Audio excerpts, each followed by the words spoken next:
미래 에너지를 이끌 양방향 수소 연료 전지부터 저등급 한우도 1등급으로 탈바꿈시키는 건식 숙성 기술까지 남다른 아이디어로 격을 높인 기술을 지금 만나봅니다. 첫 번째 기술자를 찾아온 것은 대전광역시 유성구. 안으로 들어가니 무언가를 열심히 만지고 있는 기술자들. 안녕하세요. 네, 안녕하세요. 오늘 지금 뭐 하고 계시는 거예요? 네. 저희가 이번에 전지를 개발했는데요. 네. 새로 개발한 전지를 테스트해 보려고 준비 중에 있습니다. 전지요? 네. 이 작은 전지를 기술자가 개발했다? 꼭 동전 모양같이 생겼는데 혹 건전지인 건지? 이건 건전지는 아니고요. 네네. 수소 연료 전지라고 수소와 산소를 넣어서 친환경으로 전기를 만들 수 있는 전지입니다. 친환경 발전기라고도 불리는 연료전지는 보일러, 엔진 등의 여러 설비들을 대체할 미래 에너지 시장의 핵심 기술로도 손꼽히고 있는데 연료 전지에 한쪽에 수소를 넣고 한쪽에 산소를 넣으면 얘네가 전기화학 반응을 통해서 물이 되려고 하거든요. 그래서 물이 되는 과정에서 전기를 만들어내는, 다시 말해서 수소로부터 전자 이동, 즉 전기를 만들어내는 그런 장치라고 생각하시면 되겠습니다. 그 과정을 보여주겠다 나선 기술자. 세라믹과 고분자 물질을 섞은 용액을 붙여 테이프를 만든다는데 이것이 연료전지 전극을 만드는 기본 재료라고. 수소 연료전지에는 이제 두 가지 전극이 있는데 공기가 들어가는 공기극 그리고 수소가 들어가는 연료극이 있는데 그 중에서 이제 수소가 들어가는 연료극의 역할을 하게 됩니다. 그리고 공기극에서 산소 이온을 전달하는 하얀 테이프까지 만든 뒤 두 개의 테이프를 겹쳐 코팅시키듯 완전히 접착시켜주는데 이 상태는 전극 테이프가 전해질 테이프를 열을 이용해서 붙여놓은 상태인데요. 이 그린 테이프 상태에서는 성형이 가능하게 됩니다. 원하는 전지의 크기와 모양에 맞게 찍어내고 도자기를 굽듯 1400도의 높은 열을 가해준다. 이렇게 고온에서 구워낸 세라믹 전지의 효율을 월등히 높여줄 특별한 재료가 있다는데 이 하얀 가루의 정체는? 이 하얀 가루는 젤라틴입니다. 젤라틴은 보통 이제 돼지 껍질 같은 데서 추출해낸 그런 성분인데요. 이 젤라틴 성분이 이번 세라믹 연료 전지를 만드는데 얇은 나노막을 만드는데 굉장히 중요한 역할을 했습니다. 연료전지의 나노막 형성에 핵심 역할을 한다는 젤라틴. 80도 온도로 가열하자 물에 잘 녹아드는데 젤라틴은 원래 트라이헬릭스 구조를 가지고 있는데 꼬여 있습니다. 그래서 저희가 젤라틴 온도를 올려서 마치 머리카락이 분산되어 있는 것처럼 이런 식으로 만들고요. 거기에다가 저희가 메탈염을 넣어서 원하는 금속들을 붙이려고 지금 온도를 올리고 있습니다. 가열한 젤라틴에 원하는 금속염들을 섞은 뒤 빠르게 돌아가는 전지에 방울방울 액체를 떨어뜨려 전지를 코팅시켜주는데 이 공정을 통해 전지판 위에 수백 나노 단위의 얇은 막이 입혀진다고. 고체 산화물 연료 전지가 기존에는 효율은 제일 높은데 이제 가격이나 수명적인 측면에서 아직 상용화에 문제를 겪고 있습니다. 그래서 이런 것들을 좀 해소하기 위해서 저희가 젤라틴을 이용해서 고체 산화물 연료 전지를 개발하는 데 성공했습니다. 젤라틴으로 만든 나노 기능층은 기존에 비해 기공도 없고 아주 얇은 특성이 있다고.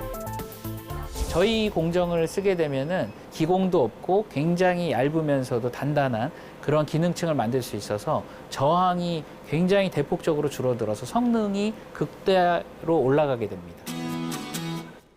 수소를 넣으면 전기를 만들 수 있고 물에선 전기를 걸어 수소를 생산할 수도 있는 양방향 연료 전지. 태양빛이 굉장히 세게 비칠 때 전기가 남게 되면 그 남는 전기로 저희의 연료 전지를 거꾸로 돌려서 물을 수소로 분해해 놓고요. 태양이 없는 저녁이나 바람이 안 부는 때, 그럴 때 그 수소를 이용해서 연료전지 기능을 통해서 전기를 만들기 때문에 굉장히 안정화된 전력 시스템을 구현하는 데 기여할 수 있을 것으로 봅니다. 에너지 대전환 시대를 맞은 지금 미래의 소중한 기술이 되어줄 차세대 수소연료 전지. 무탄소 에너지인 수소를 이용해서 환경에 전혀 유해가 없는 그런 친환경 에너지이면서도 저희가 에너지원으로서의 무한대로 사용할 수 있는 미래 에너지를 개발하는 것이 목표입니다. 두 번째 기술자를 찾아온 것은 전라북도 완주군. 안으로 들어가니 꼭 연구실 같은 이곳에서 난데없이 등장한 고기? 안녕하세요. 안녕하세요. 여기 연구실 같은데 무슨 고기가 있네요.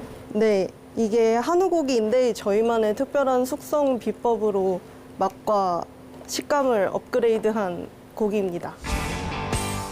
질 좋은 소고기일수록 씹는 순간 고소하고 부드러운 맛이 감탄을 자아내는데 소고기의 등급을 결정짓는 것은 여러 가지가 있지만 이 중에서도 마블링이라 부르는 지방 함량도를 가장 높게 치기에 이를 기준으로 1등급부터 3등급까지 고기의 등급이 매겨진다.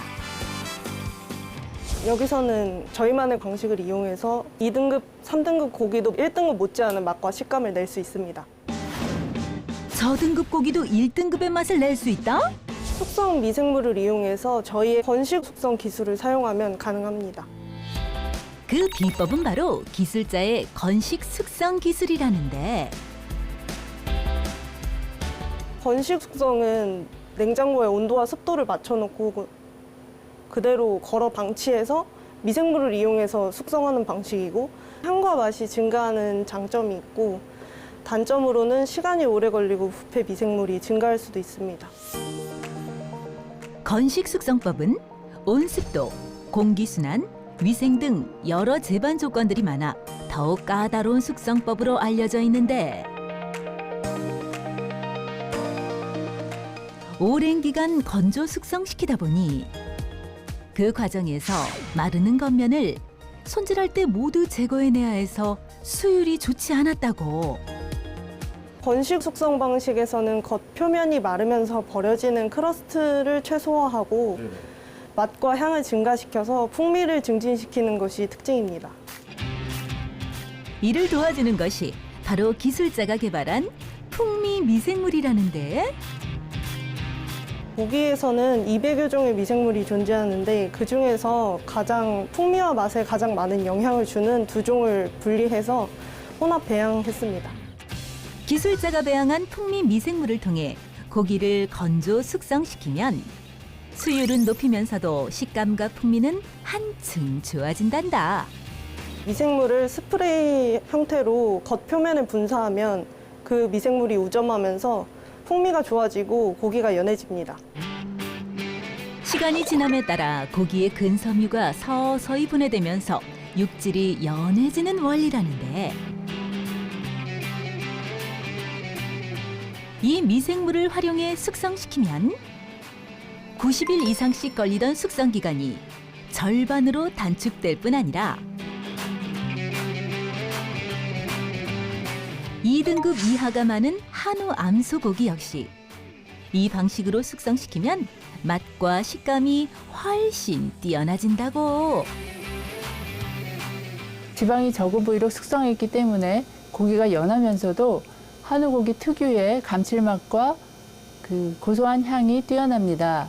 여기에 풍미 미생물을 활용함으로써 건식 과정에서의 부패 미생물을 막아줄 뿐 아니라 숙성 기간을 단축할 수 있습니다.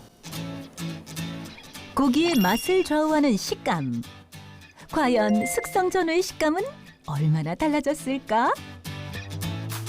이 고기는 숙성 전후의 고기를 가열한 건데 고기의 부드러움을 측정할 겁니다. 숙성 기술에선 고기가 얼마나 부드럽고 연해졌는지가 중요한 지표가 된다는데 저희가 가열하는 이유는 사람이 익힌 고기를 먹기 때문에 가열을 하는 것이고 씹히는 그 힘을 측정을 하기 위해서 결대로 뚫습니다. 일정한 힘으로 익힌 고기를 잘라보는 전단력 실험. 그 연하기는 평균값을 통해 알 수 있단다. 숙성 후 고기를 측정해봤는데 4.1에서 4.6 정도 나와서 평균 4.43 정도 됩니다. 숙성 전 고기는 4.9에서 6.2까지 측정이 돼서 평균 5.3 정도로 측정이 됐습니다. 숙성 전보다 숙성 후의 고기가 0.9 정도 전단력이 낮게 측정이 되어서 고기가 더 연하다고 볼 수 있습니다. 저등급도 1등급으로 탈바꿈시키는 기술자의 한우 숙성 기술.